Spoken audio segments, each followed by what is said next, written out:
से आज हम पढ़ने वाले हैं राजस्थान की चित्रकला का पार्ट 2। फर्स्ट वाला पार्ट हमने कल कंप्लीट कर लिया था, उसका लिंक मैं इसके डिस्क्रिप्शन बॉक्स में दे दूंगी, वहां से आप चेक कर सकते हैं।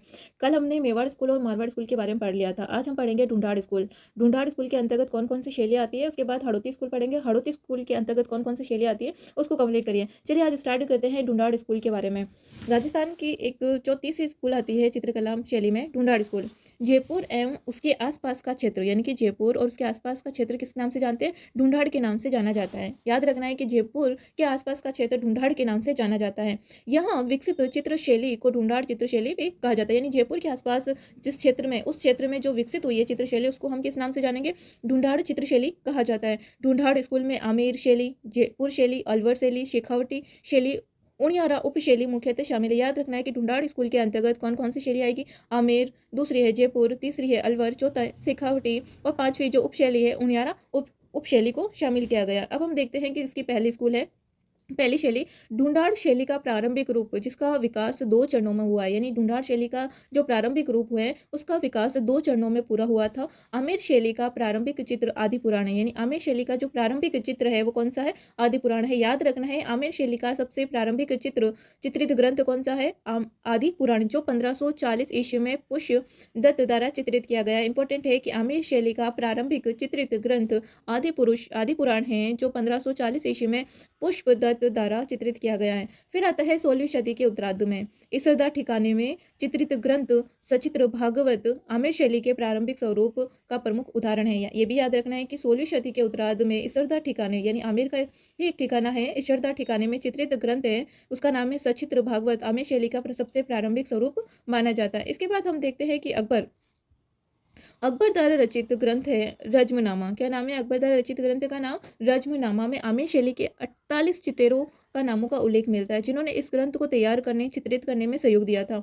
यह ग्रंथ जयपुर के पोथी खाने में अभी भी सुरक्षित है। याद रखना अकबर द्वारा रचित ग्रंथ कौन सा है? रज्मनामा। रज्मनामा में क्या दे रखा है? 48 चित्रों यानी चित्रकारों का उल्लेख मिलता है, और इस ग्रंथ को तैयार करने वाले, चित्रित करने में सहयोग दिया था इन चित्रों ने। और इस ग्रंथ को यानी रज्मनामा को कहाँ संग्रहित या सुरक्षित रखा गया है? जयपुर के पोथी खाने में सुरक्षित रखा गया है।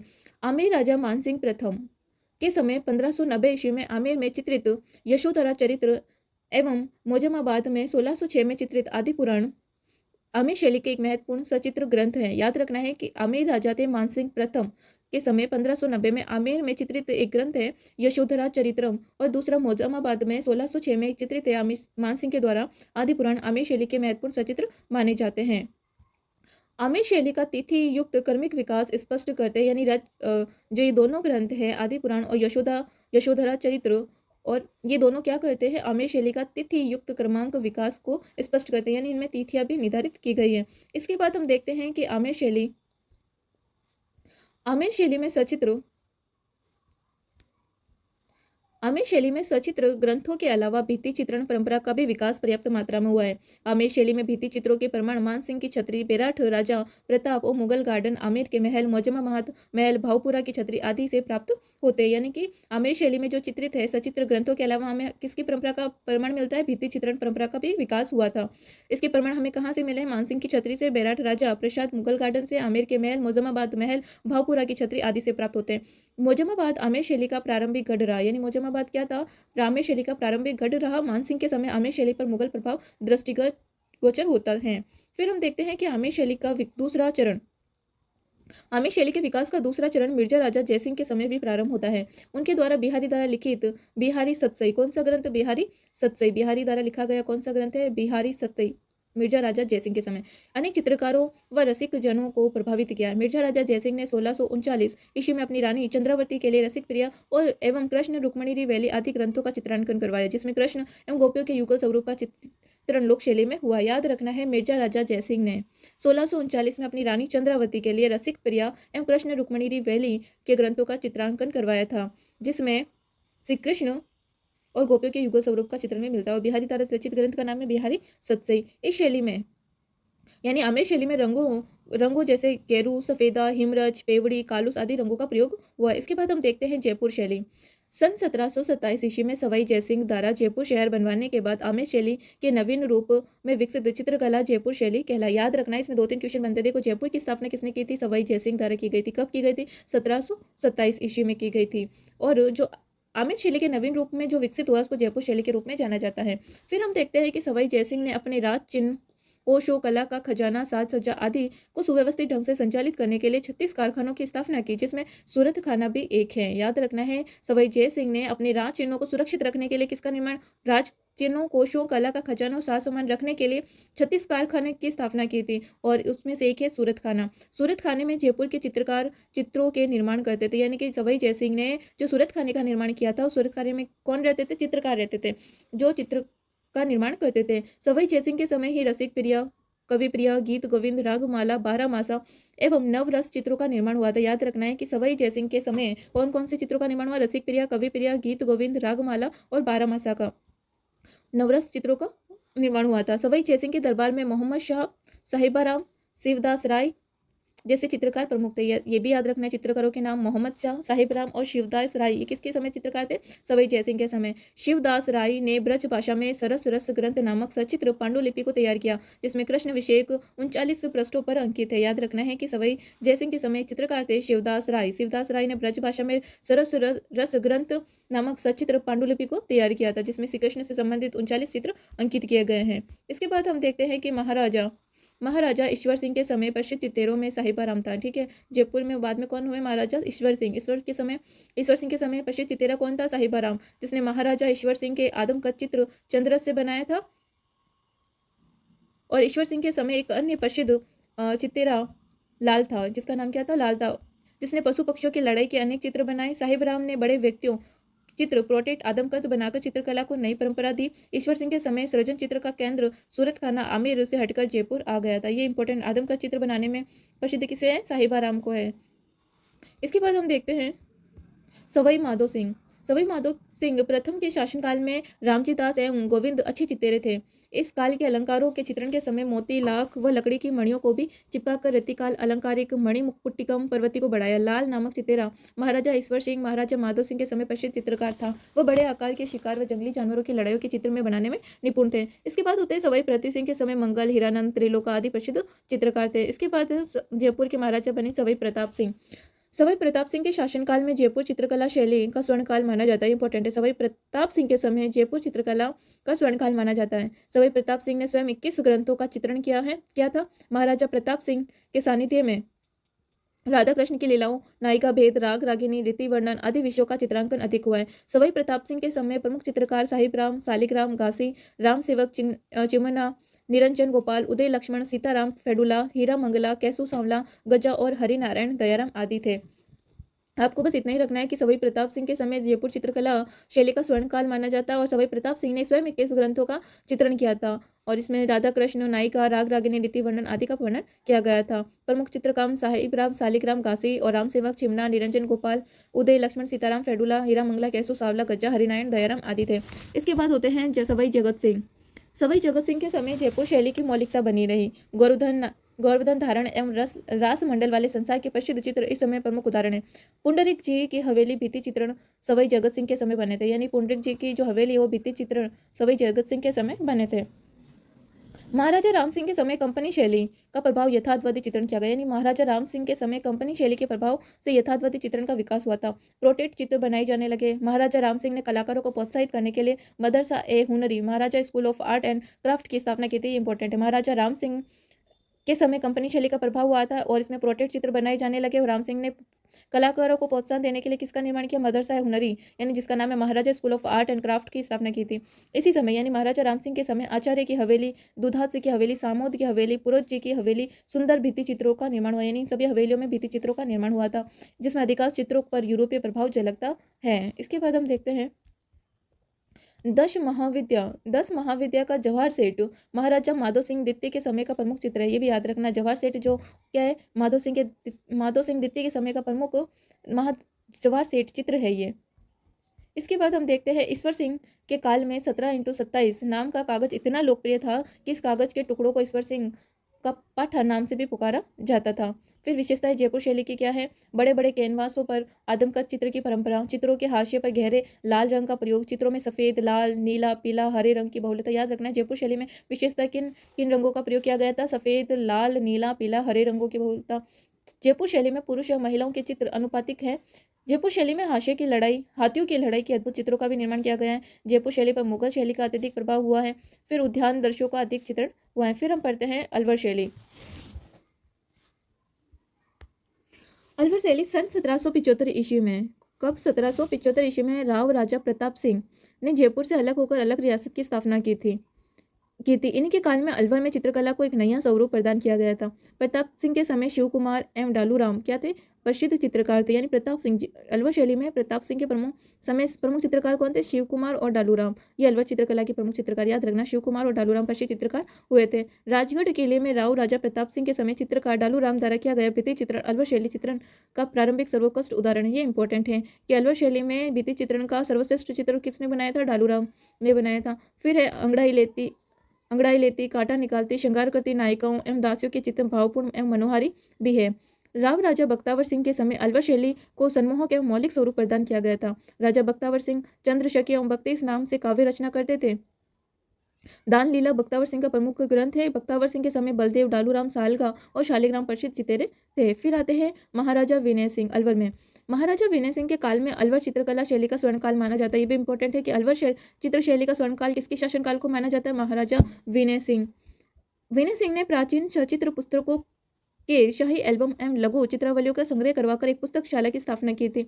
महाराजा विनय सिंह के दरबार में गुलाम अली, बलदेव, आगा मिर्जा दहलवी, नत्था सिंह दरवेश जैसे विद्वान एवं चित्रकार विद्यमान थे।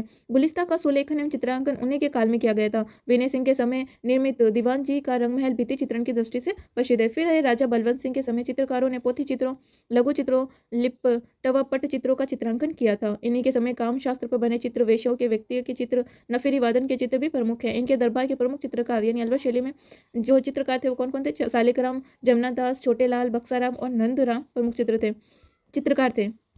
महाराजा मंगल सिंह के समय नानक राम, बुद्धाराम, उदयराम, मूलचंद, जगन्नाथ एवं राम गोपाल प्रसिद्ध चित्रकार हुए थे। फिर इसके बाद हम पढ़ते हैं मूलचंद नामक चित्रकार हाथी दांत पर चित्र बनवाने में प्रवीण था। याद रखना है जयपुर शैली में मूलचंद नामक प्रसिद्ध चित्रकार था जो क्या बनाने में? हाथी दांत पर चित्र बनवाने में प्रवीण था। बुद्धराम पशु पक्षियों के चित्रांकन में दक्ष था। क्या था? बुद्धाराम पशु पक्षियों के चित्रांकन में दक्ष था। महाराजा शिवदान सिंह के समय मंगल सेन, नानक राम, बुद्धाराम प्रसिद्ध चित्रकार थे। कौन थे? महाराजा शिवदान सिंह के समय मंगल सेन, नानक राम और बुद्धाराम प्रसिद्ध चित्रकार थे। फिर इसकी विशेषताएं क्या है? ईरानी, मुगल एवं जयपुर शैली का इसमें प्रभाव देखने को मिलता है। सुंदर बेलबूटों वाली अलवर शैली में सुंदर बेलबूटों वाली वस्तुओं का निर्माण हुआ है। चिकने व उज्ज्वल रंगों का प्रयोग हुआ है। अलवर शैली में लाल, हरे व सुनहरी रंगों का भी विशेष प्रयोग किया गया है। अलवर शैली में हाथी दांत पर चित्रण किया गया। अलवर शैली में वेश्याओं के चित्रों का चित्रण किया गया। अलवर शैली में योगासन की शैली का प्रमुख विषय रहा। ये इंपॉर्टेंट है कि अलवर शैली में प्रमुख विषय क्या रहा? योगासन प्रमुख विषय रहा था। फिर हम देखते हैं शेखावटी शैली। 15वीं शताब्दी में कच्छावा वंश के शिखाजी द्वारा शेखावटी शैली में अपनी स्वतंत्र सत्ता स्थापित कर चित्रण परंपरा का प्रारंभ किया था। यानी 15वीं सदी में कच्छावा वंश के शिखाजी ने द्वारा शेखावटी क्षेत्र में अपनी स्वतंत्र सत्ता स्थापित कर चित्रण परंपरा का प्रारंभ किया था। शेखावटी क्षेत्र भित्ति चित्रण के लिए प्रसिद्ध रहा। यानी शेखावटी क्षेत्र किसके लिए प्रसिद्ध रहा? भित्ति चित्रों के लिए। कच्छावा वंश के शिखाजी द्वारा शेखावटी क्षेत्र में स्वतंत्र सत्ता स्थापित कर चित्र परंपरा को प्रारंभ किया था। याद रखना है कच्छावा वंश के व्यक्ति थे शेखाजी ने शेखावटी क्षेत्र की स्वतंत्र सत्ता को विकसित किया था और शेखावटी क्षेत्र में भित्ति चित्रण के लिए प्रसिद्ध है। इस क्षेत्र में भित्ति चित्र शैली का विकास बड़ी बड़ी हवेलियों में हुआ है। शेखावटी की हवेलियों में चित्रण की परंपरा 19वीं सदी में अपनी चरमोत्कर्ष पर थी। शेखावटी भित्ति चित्रण पर लोक कला शैली के साथ साथ कंपनी शैली का भी पूर्ण प्रभाव देखा जाता है। यानी कि शेखावटी चित्र शैली में भित्ति चित्रण के अलावा लोक कला शैली और कंपनी शैली का भी प्रभाव देखने को मिलता है। इसके बाद शेखावटी को भित्ति चित्रों के कारण ओपन आर्ट गैलरी की संज्ञा दी गई। इंपॉर्टेंट है, आप इसे अंडरलाइन कर ले या नोट डाउन करके रखें कि शेखावटी में भित्ति चित्रों के कारण इसको क्या कहा गया? ओपन आर्ट गैलरी कहा गया। याद रखना है शेखावटी को भित्ति चित्रों के कारण ओपन आर्ट गैलरी कहा गया है। शेखावटी क्षेत्र में रामगढ़, नवलगढ़, मुकुंदगढ़, पिलानी आदि कस्बों में उत्कृष्ट हवेलियां हैं जो भित्ति चित्रण के लिए विश्वविख्यात है। इंपॉर्टेंट है, शेखावटी क्षेत्र में रामगढ़, नवलगढ़, मुकुंदगढ़, पिलानी कस्बों में क्या बनी है? उत्कृष्ट हवेलियां बनी गई है, भित्ति चित्रण के लिए विश्व में विख्यात है, यानी विश्व प्रसिद्ध है। इसके बाद हम देखते हैं कि शेखावटी के भित्ति चित्रण धार्मिक, सामंती, श्रृंगारिक, लोक जीवन पर आधारित, औद्योगिक एवं कंपनी शैली से प्रभावित रहे हैं। इसकी विशेषताएं क्या है शेखावटी शैली की? बड़े बड़े हाथी एवं घोड़ों तथा चौबदारों, चवर धारणियों और लोक कलात्मक का अंकन किया गया। गवाक्षों के गवाक्षों के दोनों ओर की दीवारों पर चित्रांकन, गवाक्ष एवं मुख्य द्वार सुंगड़ शैली में देवी देवताओं का अंकन, हवेलियों की बाहरी दीवारों एवं अंदर कथात्मक बड़े बड़े फलकों का चित्रण, भित्ति चित्र में विविध विषयों का चयन, स्वर्ण प्राकृतिक रंगों का प्रयोग, फ्रेस्को बुनो, फ्रेस्को सेको, फ्रेस्को सिंपल विधियों का प्रयोग किया गया। ये इंपॉर्टेंट है, आप इसे अंडरलाइन कर लेना या नोट डाउन कर लेना कि शेखावटी शैली में स्वर्ण एवं प्राकृतिक रंगों का प्रयोग अधिक हुआ है। इसके अलावा फ्रेस्को बुनो, फ्रेस्को सेको, फ्रेस्को सिंपल विधियों का भी प्रयोग किया गया है शेखावटी चित्रशैला में। ठीक है, फ्रेस्को बुनो, फ्रेस्को सेको, फ्रेस्को सिंपल विधियों का प्रयोग कौन से चित्रांकन में किया गया है? शेखावटी चित्रशैली में इनका प्रयोग किया गया है।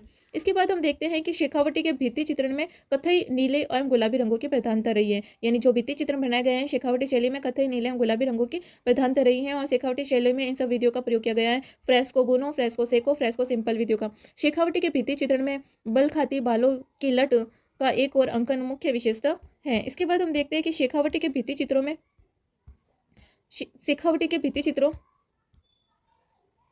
में तिथियों चित्रकारों का नाम भी मिलता है। ये भी इंपॉर्टेंट है कि शेखावटी के भित्ति चित्रों में चित्रकारों का नाम, उसके अलावा वहाँ कब बनाया गया है वो तिथि भी मिलती है। शेखावटी के उदयपुर वाटी में जोगीदास की छतरी के भित्ति चित्र चित्रांकन परंपरा का प्राचीनतम उदाहरण है, याद रखना है। उदयपुर वाटी में जोगीदास की जो छतरी है भित्ति चित्रण चित्रांकन परंपरा का सबसे प्राचीनतम उदाहरण है। इसके चित्रकार का नाम देवा है, यानी कि शेखावटी में उदयपुर वाटी में जोगीदास की जो छतरी बनाई हुई है भित्ति चित्रण में, उसके चित्रकार कौन है? देवा है। फ्रांसीसी नदीन ला प्रेंस ने फतेहपुर की हवेलियों के भित्ति चित्रों के संरक्षण के लिए सराहनीय कार्य किया। यानी फ्रांसीसी थे नदीन ला फ्रेंस ने फतेहपुर की हवेलियों भित्ति चित्रण के संरक्षण के लिए सराहनीय कार्य भी किए थे। अब हम पढ़ते हैं उनियारा शैली।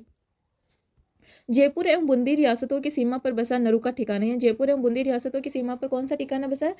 उनियारा में नरू का ठिकाना। राव राजा सरदार सिंह के समय चित्रकला का विकास प्रारंभ हुआ था। इस समय भीमा, मीरबख्श, काशी राम लखन भीम प्रसिद्ध चित्रकार थे। उन्होंने नगर एवं उनियारा के रंग महलों के भित्ति चित्रण को चित्रित किया था। उनियारा शैली पर जयपुर एवं बूंदी शैली का समन्वित प्रभाव रहा था। याद रखना है कि राव राजा सरदार सिंह के समय चित्रकला का विकास प्रारंभ हुआ है। इस समय भीमा, मीरबख्श, काशी राम लखन भीम प्रसिद्ध चित्रकार थे। उन्होंने नगर एवं उनियारा रंगमहलों में भित्ति चित्रों का चित्रण किया। जयपुर एवं बूंदी शैली का इसमें प्रभाव दिखता है। यानी उनियारा ठिका आता है। उनियारा शैली किस ठिकाने में? बूंदी रियासत की नरूका ठिकाने में प्रसिद्ध थी। सरदार सिंह के समय चित्रकला का विकास हुआ है उनियारा शैली में। इस समय भीमा, मीरबख्श, काशी राम लखन भीम और प्रसिद्ध चित्रकार थे। उनियारा शैली में जयपुर और बूंदी का प्रभाव दिखता है। उनियारा में कवि केशव की कवि प्रिय पर आधारित 12 मासा राग रागिनी राजाओं के भित्ति चित्रण, धार्मिक चित्रों का चित्रण किया गया है। इसके बाद हम देखते हैं कि मीरबख्श द्वारा चित्रित राम, सीता, लक्ष्मण, हनुमान उनियारा शैली का सर्वोत्कृष्ट उत्कृष्ट चित्र है। ठीक है, याद रखना है कि मीरबख्श ने चित्र बनाए थे राम, सीता, लक्ष्मण और हनुमान जी का। उनियारा शैली में उत्कृष्ट चित्र हैं। मीरबख्श ने उनियारा शैली के प्रसिद्ध चित्र कौन से बनाए? राम, सीता जी और लक्ष्मण जी, हनुमान जी का चित्र बनाए जो उत्कृष्ट चित्र माने जाते हैं।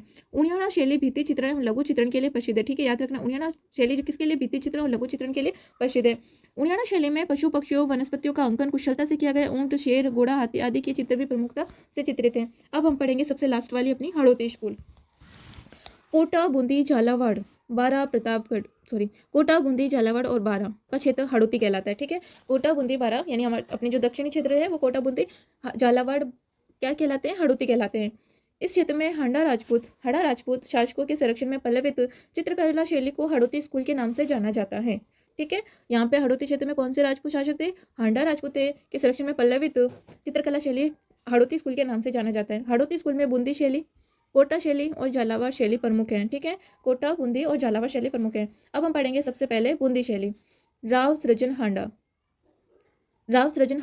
1554 से 85 के समय विकसित चित्रकला शैली थी। यानी बूंदी शैली कब विकसित हुई? राव सृजन हड़ा के समय 1554 और 85 के समय विकसित हुई थी। इसके बाद हम देखते हैं कि बूंदी शैली पर मेवाड़ एवं मुगल शैली का प्रभाव दिखता है। बूंदी शैली पर किसका दिखता है प्रभाव? मेवाड़ और मुगल शैली का प्रभाव दिखता है। महाराव छत्रसाल ने सुंदर भित्ति चित्रों से सुसज्जित रंग महल बनाया है। इस शैली का प्रारंभिक चित्र राग दीपक यानी हड़ौती शैली का प्रारंभिक चित्र हम यहाँ पढ़ रहे हैं बूंदी शैली। अब जो बूंदी शैली का है वो प्रारंभिक चित्र जो है राग दीपक, रागिनी बिलावल, रागिनी भैरवी, रागिनी माश्री, रागिनी खंबावती, ये तो आराम से याद हो सकता है कि बूंदी शैली के प्रमुख चित्र यानी प्रारंभिक चित्र कौन कौन से थे? राग दीपक, रागिनी बिलावल, रागिनी भैरवी, रागिनी माश्री, रागिनी खंबावती यानी रा स्टार्ट हो रही है रागिनी, ये सब बूंदी शैली से संबंधित है। इसके बाद महाराजा भाव सिंह के दरबारी कवि थे मतीराम।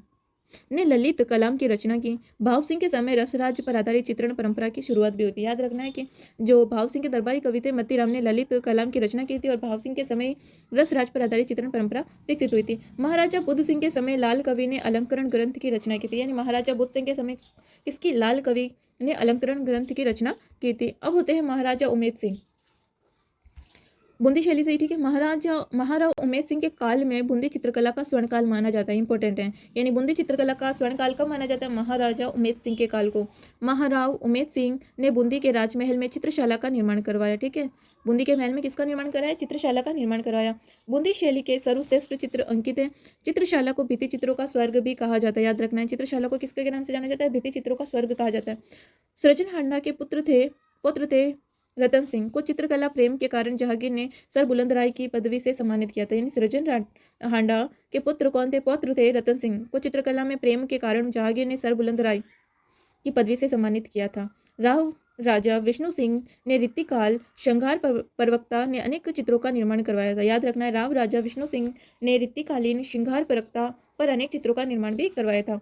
राव राजा राम सिंह 1881 और 89 के काल में बूंदी शैली में अपनी मौलिकता खोने लगे थे। यानी राव राजा राम सिंह 1861 से 89 के काल में बूंदी शैली ने अपनी मौलिकता खोना शुरू कर दिया। उसके बाद राव उमेद सिंह का जंगली सुअर का शिकार करते हुए बनाया गया चित्र विश्व प्रसिद्ध रहा। यानी बूंदी शैली का सबसे प्रसिद्ध चित्र कौन सा था, राव उमेद सिंह का जंगली सुअर का शिकार करते हुए बनाया हुआ चित्र। याद रखना है, बूंदी शैली में राव उमेद सिंह के द्वारा कौन सा चित्र बनाया गया, जंगली सुअर का शिकार करते हुए बताया गया। वो चित्र क्या रहा, विश्व प्रसिद्ध रहा। अब बूंदी शैली के प्रमुख चित्रकार कौन कौन थे, अहमद अली, गोविंदराज, डालू, लच्छीराज, नूर मोहम्मद, सृजन, रामलाल, श्री किशन, साधुराम और रघुनाथ। इसके प्रमुख विषय चित्रों के विषय क्या है, सामंती जीवन दिखाना, कृष्ण का चरित्र, नायिका भेद, राग रंग, आमोद प्रमोद, शिकार वाले पशुओं की लड़ाई। इसकी प्रमुख विशेषताएं, बूंदी शैली की प्रमुख विशेषताएं क्या है, ईरानी, दक्षिणी, मराठा, मुगल, मेवाड़ शैली से प्रभावित है। यानी इसमें ईरानी भी दिखती है, ईरानी, दक्षिणी, मराठा, मुगल, मेवाड़, यानी सारी शैलियाँ इस पर प्रभावित है। सारी शैलियों का मिश्रण मिलता है। रेखाओं का सर्वाधिक व सशक्त चित्रण हुआ है। यानी रेखाओं का सर्वाधिक व सशक्त चित्रण कहाँ हुआ है, बूंदी शैली में हुआ है। इसके बाद हम देखते हैं बूंदी शैली में सतरंगा चित्रण, हरा रंग का प्रभाव हुआ है। यानी 7 रंगों के चित्र बनाए गए और हरा रंग क्या रहा है, प्रधान रहा है। पशु पक्षियों का अंकन, ये पूछा गया है ना कि पशु पक्षियों का चित्रण वाली शैली कौन सी है, अधिक प्रभाव रहा है, वो है बूंदी शैली। मयूर, हाथी, हिरण, ये भी याद रखना। सतरंगा चित्रण और हरा रंग का प्रधान कौन सी शैली में मुख्य माने जाते हैं, बूंदी शैली की विशेषता है। मयूर, हाथी, हिरण, सरोवर, केले, खजूर वृक्ष का अधिक प्रयोग हुआ है। भित्ति चित्रण की बहुलता से प्रभावित है। प्रकृति का सुर में सतरंगा चित्रण हुआ। आकाश में वर्ण विधान संगन प्राकृतिक सुषमा की भी इसकी विशेषता है। फिर है महाराव राजा उमेद सिंह के काल में चित्रकला शैली में क्या क्या परिवर्तन है। इनके काल में स्वर्ण काल भी माना जाता है। भावनाओं की सरलता, प्रकृति की विविधता, पशु पक्षियों, सतरंगे, बादलों, जलाशयों आदि के चित्रण की बहुलता, नायक नायिकाओं के शारीरिक सौंदर्य की तीव्रता रही है। अब हम पढ़ेंगे कोटा शैली, ठीक है। अब कोटा शैली की प्रमुख विशेषता, कोटा शैली के बारे में जानते हैं। 1631 ईस्वी में कोटा की स्थापना राव माधो सिंह ने की थी। पहला क्वेश्चन तो यही बनता है कि कोटा की स्थापना किसने की थी। 1631 ईस्वी में राव माधो सिंह ने 1631 में कोटा की स्थापना की थी। राव माधो सिंह व मुकुंद सिंह के काल में चित्रांकन कार्य प्रारंभ किया गया, लेकिन राव राम सिंह यानी 1696 से 1707 के समय में कोटा की स्वतंत्र शैली का विकास हुआ। यानी 1696 से 1707 तक कोटा की स्वतंत्र शैली थी, किसी से प्रभावित नहीं थी। यहाँ के स्वयं के चित्र थे। राव माधो सिंह के समय कोटा की स्थापना 1631 में। इसके बाद हम देखते हैं कि महाराव भीम सिंह 1707 से 1720 के समय कोटा शैली पर वल्लभ संप्रदाय का स्पष्ट प्रभाव झलकता है। यानी 1707 से 1720 के समय महाराव भीम सिंह थे। उनके समय में कोटा शैली पर किसका प्रभाव, कौन से संप्रदाय का प्रभाव दिखता है, वल्लभ संप्रदाय का। कोटा शैली में वल्लभ संप्रदाय का प्रभाव दिखता है। किसके समय, महाराव भीम सिंह के समय 1707 से 1720। माधो सिंह ने स्वयं का नाम कृष्णदास और कोटा का नाम नंदगाम रखा। ये भी इंपॉर्टेंट है कि माधो सिंह ने स्वयं का नाम तो क्या रखा, कृष्णदास, और कोटा का नाम क्या रख दिया, नंदगाम। ये पूछ सकते हैं कि कोटा का नंदगाम नाम किसने रखा था, माधो सिंह ने रखा था। फिर हुए महाराव दुर्जनशाल के समय वल्लभ संप्रदाय की प्रथम पीठ मथुरेश जी की प्रतिष्ठा कोटा में की गई, ठीक है। ये भी इंपॉर्टेंट है कि महाराव दुर्जनशाल के समय वल्लभ संप्रदाय की जो प्रथम पीठ है उसकी स्थापना प्रतिष्ठा कहाँ की गई, मथुरेश जी की प्रतिष्ठा कोटा में की गई। याद रखना है, वल्लभ संप्रदाय की प्रथम पीठ है मथुरेश जी की प्रतिष्ठा कोटा में की गई। इसके बाद हम देखते हैं कि महाराव शत्रुशाल हुए। महाराव दुर्जन साल के बाद कौन आए? महाराव शत्रुशाल। 1749 से 1766 के समय नंदगांव यानी कोटा में कन्हैया ब्राह्मण द्वारा भागवत का लघु सचित्र ग्रंथ का चित्रण किया गया। ढोला मारू नामक ग्रंथ का चित्रण इन्हीं के काल में किया गया। ये भी इंपॉर्टेंट है कि महाराव शत्रुसाल के समय नंदगांव यानी कोटा में कन्हैया ब्राह्मण द्वारा भागवत का लघु सचित्र ग्रंथ का चित्रण किया गया। और ढोला मारू नामक ग्रंथ का चित्रण भी महाराव शत्रुसाल के समय ही हुआ था। इसके बाद हम देखते हैं कि कोटा के गुमान सिंह के काल में यानी कोटा में महाराव गुमान सिंह के काल में यानी 1768 में रागमाला सेठ का चित्रण डालू नामक चित्रकार द्वारा किया गया। ये भी इंपॉर्टेंट है कि 1768 में रागमाला सेठ का चित्रण किसके द्वारा? डालू नामक चित्रकार के द्वारा किया गया। कोटा शैली का सबसे बड़ा रागमाला सेठ है, यानी कोटा शैली का सबसे बड़ा रागमाला सेठ किसने बनाया है? डालू चित्रकार ने। किसके समय? महाराव गुमान सिंह के काल में। कब? 1768 में। फिर हम पढ़ते हैं कि महाराव उमेश सिंह का शासनकाल कोटा चित्रकला शैली का स्वर्ण काल माना जाता है। ये भी इंपॉर्टेंट, अभी हमने ऊपर पढ़ा था। महाराव उमेश सिंह का शासनकाल कोटा चित्र शैली का स्वर्ण काल माना जाता है। इन्हीं के समय जाला जालम सिंह ने कोटा दुर्ग में जाला हवेली का निर्माण करवाकर नैना भीराम भित्ति चित्रण भी करवाया। उमेश सिंह ने हवेली की दीवारों पर शिकार के चित्र बनवाए। महाराव उमेश सिंह के समय चित्रित वल्लभो उत्सव चंद्रिका एवं गीत पंचमेल प्रमुख ग्रंथ है। इन्हीं के काल में कोटा शैली पर कंपनी शैली का प्रभाव भी दृष्टिगोचर होने लगा था। इसके बाद हम देखते हैं कि महाराजा राम सिंह। कौन? महाराजा राम सिंह के समय कोटा शैली का चित्रांकन बड़ी बड़ी वसलियों पर, बड़े बड़े पेपर पर किया जाने लगा। फिर है प्रमुख चित्रकार। कोटा शैली के प्रमुख चित्रकार रघुनाथ, गोविंद राम, डालू, रच्छीराम, नूर मोहम्मद, कन्हैया ब्राह्मण आदि थे। फिर कोटा शैली के प्रमुख विषय क्या थे चित्रों के? शिकार, हाथियों की लड़ाई, दरबारी दृश्य, बारहमासा, राग रागिनी, युद्ध निर्देशन आदि थे। अब कोटा शैली की प्रमुख विशेषताएं क्या क्या रही है? बड़ी बड़ी वसलियों पर शिकार का सामूहिक चित्रण बताया गया है। कोटा शैली में नारियों और रानियों का शिकार, ये इंपॉर्टेंट है कि कौन सी शैली में नारियों और रानियों को शिकार करते हुए दिखाया गया? कोटा शैली में। हल्के हरे, पीले और नीले रंगों का प्रयोग अधिक हुआ है कोटा शैली में। गहन जंगलों में शिकार करने की बहुलता दिखाई गई है। भित्ति चित्रण प्रमुखता रहे कोटा शैली में। चंपा, सिंह, मोर, उमड़ते घुमड़ते घने बादलों के चित्र प्रमुखता से बनाए गए हैं। फिर है सारंगी प्रकृति परिवेश का चित्र भी कोटा शैली में हुआ है। कोटा शैली में हांसे में लाल और नीले रंगों का प्रयोग किया गया है। फिर अब पढ़ते हैं झालावाड़ शैली। झालावाड़ शैली 1838 ईस्वी में झालावाड़ रियासत के निर्माण के पश्चात विकसित हुई थी। ठीक है, झालावाड़ की रियासत का निर्माण कब हुआ? 1838 रियासत के निर्माण के पश्चात विकसित हुई थी। झालावाड़ शैली का उन्नयन महलों और मंदिरों में भित्ति चित्रण हुआ है। झालावाड़ में भित्ति चित्रों का कार्य 19वीं सदी से मध्य लेकर 20वीं सदी के पूर्व तक चलता रहा था। झालावाड़ के भित्ति चित्रों में राजसी वैभव व सामंती परिवेश का उत्तम चित्रांकन किया गया। याद रखना, झालावाड़ के मेन तो भित्ति चित्रण बनाया गया, तुम्हें किस किस को बताया गया? राजसी वैभव और सामंती परिवेश का चित्रांकन किया गया है। अब है भित्ति चित्र। दीवारों पर किया गया चित्रण क्या कहलाता है? भित्ति चित्रण कहलाता है। याद रखना, दीवारों पर जो चित्र बनाए गए थे, दीवारों को कुरेद कर उसको बोलते हैं भित्ति चित्रण। विषय क्या है? राजसी वैभवपूर्ण जीवन, महफिल, उद्यान विहार, रनिवास, प्रेम लीला, धार्मिक चित्र, शिकार, युद्ध के दृश्य, देवताओं प्रेमाख्याओं का चित्रण, राधा कृष्ण की लीलाओं का वर्णन हुआ है। शेखावटी के भित्ति चित्रणों में, यानी शेखावटी के भित्ति चित्रों में लोक जीवन की झांकियां अधिक देखने को मिलती है। अभी भित्ति चित्रण की विधियां कौन कौन सी होती है? अब वापस ये इंपॉर्टेंट है, आप देख लो। भित्ति चित्रण की जो विधियां हैं, यानी दीवारों पर किस किस तरीके से, किस किस विधि से चित्र बनाए जाते हैं। पहली विधि है फ्रेस्को बुनो। कौन सी विधि है? फ्रेस्को बुनो। ये देखो क्या होता है फ्रेस्को बुनो, याद रखना। फ्रेस्को बुनो क्या है? ताजी प्लस्तर हुई नम भित्ति पर किया गया चित्र, यानी ताजी प्लस्तर, यानी अभी अभी प्लस्तर किया, एकदम नमी बनी हुई है इस दीवार पर। उस दीवार पर जो चित्रण किया जाता है, राजस्थान की इस पद्धति को आरायश या आला गीला पद्धति भी कहा जाता है। शेखावटी में आरायश को पाना भी कहा जाता है। इंपॉर्टेंट है, वापस देखो ये क्वेश्चन पूछा गया 2-3 बार। फ्रेस्को बोनो विधि किसको बोलते हैं? फ्रेस्को बोनो यानी ताजी प्लस्तर दीवार, यानी नमी बनी हुई दीवार होती है, यानी एकदम जब हम प्लस्तर करते हैं तो दीवार गीली होती है, उस गीली दीवार पर जो चित्रण किया जाता है उस पद्धति को आरायश कहा जाता है। क्या बोलता है? गीली दीवार पर किया गया प्लस्तर चित्रण को आरायश या आला गीला। आला गीला तो आपको समझ में हो गया, आला या गीला तो हम बोलते हैं दीवार अगर गीली है तो, और उस पद्धति को एक नाम बोलते हैं आरायश। क्या बोलते हैं? आरायश। शेखावटी में आरायश को पना भी कहा जाता है, यानी शेखावटी क्षेत्र में जब गीली दीवार पर जो चित्रकार किया जाता है उसको क्या बोलते हैं? शेखावटी क्षेत्र में पना बोलते हैं। क्या बोलते हैं? पना। याद करना, फ्रेस्को बुनो किसे कहते हैं? वापस छुपा के पढ़ो कि ताजी प्लस्तर, यानी ताजी की हुई भित्ति, जो दीवार गीली होती है उस पर जो चित्रण बनाए जाते हैं उसको बोलते हैं फ्रेस्को बुनो। और इसका एक अन्य नाम क्या है? अलग इला को बोलते हैं आरायश। आरायश को शेखावटी क्षेत्र में क्या कहला जाता है? पना कहा जाता है। ठीक है, याद हो गया होगा आपको। इसकी वापस रिवाइज कर लो। फ्रेस्को बुनो किसको कहा जाता है? फ्रेस्को बुनो कहा जाता है ताजी प्लस्तर जो गीली दीवार होती है उस पर जो चित्र बनाए जाते हैं उसको आरायश कहते हैं, या अलग गीला पद्धति भी कहते हैं। शेखावटी क्षेत्र में अलग गीला पद्धति को पना कहा जाता है। आई होप आपको याद हो गया होगा। अब पढ़ते हैं हम फ्रेस्को सेको चित्रण। क्या बोलते हैं? Fresco Seiko. फ्रेस्को बुनो पढ़ लिया, अब हम पढ़ेंगे फ्रेस्को सेको चित्रण। इस विधि में प्लस्तर की बनी हुई दीवार को पूर्ण रूप से सूखने के बाद चित्रण किया जाता है। ठीक है, फ्रेस्को सेको यानी कि अब दीवार पर, पहले तो गीली दीवार पे हम चित्र बना रहे थे, सेको यानी पूरी सूख चुकी है। सेको का मतलब क्या हो गया? सूख चुकी है, ठीक है। फ्रेस्को सेको यानी सूख चुकी है दीवार, प्लास्टर की हुई दीवार पूरी तरह से पूर्ण रूप से सूख गई है। अब उसके बाद हम उस पर चित्र कर रहे हैं तो वो फ्रेस्को सेको कहलाएगी। सेको का मतलब होता है सूखना, क्या होता है सेको, बुनो यानी गीली और सेको यानी सूख गई।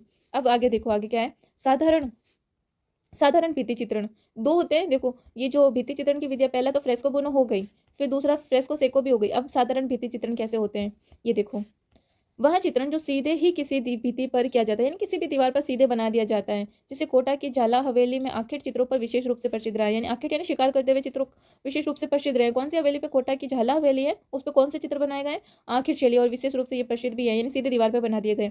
फिर शेखावटी चित्र के भित्ति चित्रों में कथई, नीले, गुलाबी रंगों के प्रदान रही। बल खाती बालों के लट का एक और अंकन इस चित्र में शेखावटी की प्रमुख विशेषता रही, यानी एक लड़की को दर्शाया गया जिसके बालों की एक लट निकली हुई है, ये शेखावटी चित्र की मुख्य विशेषता रही है, ठीक है। अब हम आगे देखते हैं। भित्ति चित्रण तैयार करने हेतु राहोली का चुना आरायशी चित्रण के लिए सर्वोत्तम माना जाता है। ये भी इंपॉर्टेंट है कि भित्ति चित्रण तैयार करने के लिए, यानी भित्ति चित्र बना रहे हैं उसके लिए हम कुछ तो तैयार करेंगे ना, उसके लिए क्या तैयार करना पड़ता है, चुना। राहोली का चुना, यानी चुना भी कौन सा, राहोली का चुना आरायशी चित्रण के लिए काम में लिया जाता है, सर्वोत्तम है। कोटा में गढ़ के समीप स्थित बड़े देवताओं की हवेली, यानी कोटा में गढ़ के समीप क्या बने हुए, बड़े देवताओं की हवेली भित्ति चित्रणों के लिए विख्यात है, यानी बड़े देवताओं की हवेली कोटा के गढ़ के समीप बनी हुई, जो किसके लिए प्रसिद्ध है, भित्ति चित्रणों के लिए प्रसिद्ध है। शेखावटी को भित्ति चित्रणों के कारण इसे ओपन आर्ट गैलरी कहा जाता है। ये हमने ऊपर ही पढ़ा था, ओपन आर्ट गैलरी, गैलरी किसको कहा जाता है, शेखावटी में, किस कारण, भित्ति चित्रों के कारण। फिर हुए आमेर के मिर्जा राजा जयसिंह, आमेर के कौन थे, मिर्जा राजा जयसिंह द्वारा 1639 ईस्वी में गणेश पोल भित्ति चित्रों का अलंकरणों के कारण जानी जाती है। फिर है राजस्थान के प्रमुख आधुनिक चित्रकार कौन कौन हुए, ये भी देख लो। गोवर्धन लाल बाबा कांकरोली राजसमंद से थे, उनका जन्म 1914 में हुआ था। ये राजस्थान के आधुनिक चित्रकार है, ठीक है। गोवर्धन लाल बाबा कांकरोली में इनका जन्म हुआ है 1914 में। भीलों के चितेरे के रूप में प्रसिद्ध है, ठीक है, याद रखना है। गोवर्धन लाल बाबा किसके लिए प्रसिद्ध है, भीलों के चितेरे के रूप में प्रसिद्ध है, यानी भीलों के लिए प्रमुख चित्र बनाए थे। इनका प्रमुख चित्र कौन सा है, गोवर्धन लाल बाबा का बारात। इन्होंने भील जनजाति की लोक जीवन शैली की अपनी तुलिका से जीवंत किया, यानी कि गोवर्धन लाल बाबा ने भीलों का जो जीवन था ना, उनकी जीवन शैली को अपने ब्रश से बनाया, जीवंत किया, यानी ऐसे चित्र बनाए जैसे वैसे लगे कि जैसे ये जीवित है। ये बनाए गोवर्धन लाल बाबा। इनका जन्म राजसमंद काकरोली में हुआ है 1914 में। भीलों के चित्रे के रूप में प्रसिद्ध है ये। इनका प्रमुख चित्र है बारात, और इन्होंने किसके चित्र बनाए, भील जनजातियों के। फिर आते हैं दूसरे चित्र, परमानंद चोयल, क्या नाम है इनका, परमानंद चोयल। इनका जन्म कोटा में हुआ है। आधुनिक प्रयोगवादी चित्र हैं, कौन से हैं, प्रयोगवादी चित्र हैं, भैंसों के चित्रे के रूप में प्रसिद्ध है, यानी इन्होंने भैंसों के चित्र बनाए। फिर आते हैं देवकी नंदन शर्मा। इनका जन्म 13 अप्रैल 1917 को अलवर में जन्म हुआ था। कला गुरु शैलेंद्र डे थे, इनके कला गुरु कौन थे, शैलेंद्र डे। पशु पक्षी चित्रण, भित्ति चित्रण में पर्याप्त ख्याति इनको प्राप्त है। इनका प्रमुख चित्र है master of nature and living object नाम से प्रसिद्ध है। याद रखना है कि उनका प्रमुख चित्र का नाम क्या है, master of nature and living object नाम से प्रसिद्ध है। श्री राजगोपाल विजयवर्गीय परंपरावादी चित्रकार एवं साहित्यकार। इनका जन्म बालेर सवाई माधोपुर में 1905 में हुआ था। इसके बाद हम देखते हैं इनके कला गुरु कौन थे, शैलेंद्रनाथ डे थे। इन्होंने भी 1970 में कला विद्या 1984 में पद्मश्री से सम्मानित किया गया था। सर्वाधिक प्रिय चित्रण इन्होंने किया है नारी चित्रण। इनकी प्रमुख साहित्य रचना थी अभिसार निशा, एकल चित्र प्रदर्शनी की परंपरा का प्रारंभ करने वाले राजस्थान के प्रमुख चित्रकार थे ये, और इनका निधन हुआ था 2003 में। अब है भूर सिंह शेखावत। भूर सिंह शेखावत का जन्म 1914 में धोंदलिया बीकानेर में हुआ था।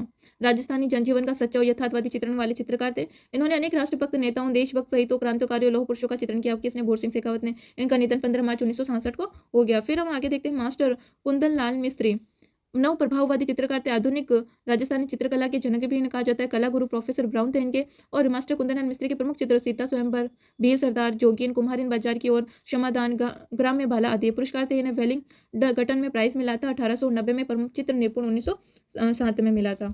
इसके बाद इनके चित्रकला भूषण भी मिला था 1915 में। और ज्योति स्वरूप जोधपुर में जन्मी थी। ज्योति स्वरूप कहाँ जन्मी थी, जोधपुर में। चित्रकार थे, ठीक है, ज्योति स्वरूप, जिनका जन्म जोधपुर में हुआ था।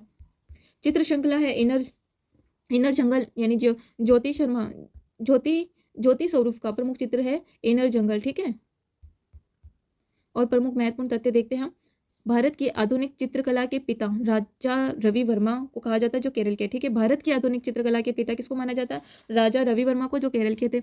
मुरली मनोहर मेवाड़ चित्रकार नरोत्तम शर्मा का प्रसिद्ध चित्र है, ठीक है। मुरली मनोहर मेवाड़ के चित्रकार थे, नरोत्तम शर्मा का प्रसिद्ध चित्र है मुरली मनोहर। फिर है नीड का चितेरा, नीड यानी सौभाग्यमल गहलोत, जो जयपुर के थे।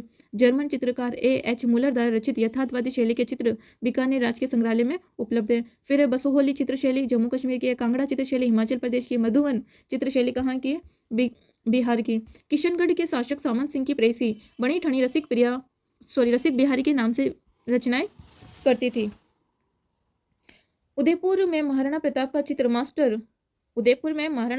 चित्र मास्टर कुंदन लाल मिस्त्री ने बनाया, जिसकी प्रतिकृति भारत के विख्यात चित्रकार राजा रवि वर्मा ने भी बनाई थी। राज्य में प्राचीनतम गुहा चित्र हड़ौती में पाए गए हैं। राजस्थान में सबसे प्राचीनतम जो चित्र है वो कहाँ से? हड़ौती। प्राचीनतम गुहा चित्र जो गुफा में बने हुए हैं हड़ौती से पाए गए हैं। नागौर चित्रशैली पर मुगल, जैन, अफगानी शैली का भी प्रभाव दिखाई देता है। याद रखना है कि नागौर शैली पर मुगल, जैन और अफगानी शैली का प्रभाव दिखाई देता है।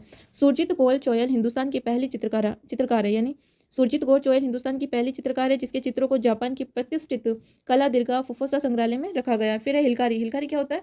सोने, चांदी या रागे का चूर्ण जो होता है उसको बोलते हैं हिलकारी। क्या बोलते हैं? हिलकारी किसको बोलते हैं? सोने, चांदी या रागे का जो चूर्ण होता है उसको हिलकारी बोलते हैं।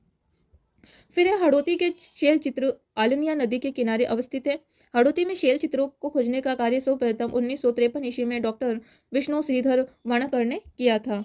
इसके बाद हम देखते, ये मैं पढ़ा चुकी हूँ, आई होप आप ऊपर से वापस रिवाइज कर लेना। फिर हम देख लेते और फैक्ट है जो भित्ति चित्र के लिए प्रसिद्ध दुगारी महल बूंदी जिले में। भित्ति चित्र के लिए प्रसिद्ध दुगारी महल कहाँ है? बूंदी जिले में है। फिर है बारहमासा के चित्रों का अंकन मुल्ला दाऊद कृत चंद्रयान से प्रारंभ हुआ माना जाता है। मेवाड़ में कलीला दमना पर आधारित चित्र महाराणा संग्राम सिंह द्वितीय के काल में बने थे। इनका प्रमुख चित्रकार कौन है? नूरुद्दीन था। अब विभिन्न चित्र शैलियों की विशेषताएं देख लेते हैं हम। जयपुर चित्रशैली का प्रधान रंग हरा रहा, आंखें मछली नुमा होती थी और मुख्य वृक्ष कौन था? जयपुर शैली में पीपल और नायिका की आयु प्रथम यौवना थी। जोधपुर शैली का प्रधान रंग पीला, आंखें बादाम जैसी बताई गई, मुख्य वृक्ष आम था जोधपुर शैली का और नव युविका नायिका की आयु प्रौढ़ा बताई गई। फिर बीकानेर चित्रशैली में प्रधान रंग हरा और नीला था, आंखें मरग नयनी जैसी बताई गई, मुख्य वृक्ष नहीं है, नायिका की आयु ललिता बताया गया है। फिर मेवाड़ चित्रशैली में प्रधान रंग लाल था, आंखें मछली नुमा थी, मुख्य वृक्ष मेवाड़ शैली का कंदम था, नायिका की आयु तरुणी बताई गई। कोटा चित्रशैली में प्रधान रंग नीला था, आंखें मृगांक्षी थी, मुख्य वृक्ष कोटा का खजूर था, यौवन विभ्रमरा था। फिर बूंदी शैली का प्रधान रंग हरा, आंखें नहीं बताई गई है, नायिका की आयु युवती बताई गई। नाथद्वारा शैली का प्रधान रंग बहुत सारे थे उसमें, फिर आंखें चकोर के समान, मुख्य वृक्ष कंदम, नायिका की आयु दासी बताई गई है। किशनगढ़ शैली के प्रधान रंग कौन थे? गुलाबी और सफेद, आंखें खंजन जैसी बताई गई, प्रमुख वृक्ष केला और युवती की आयु विलासती बताई गई है। अब हम देखते हैं राजस्थानी चित्रकला से संबंधित संग्रहालय कौन कौन और कहां कहां से थे।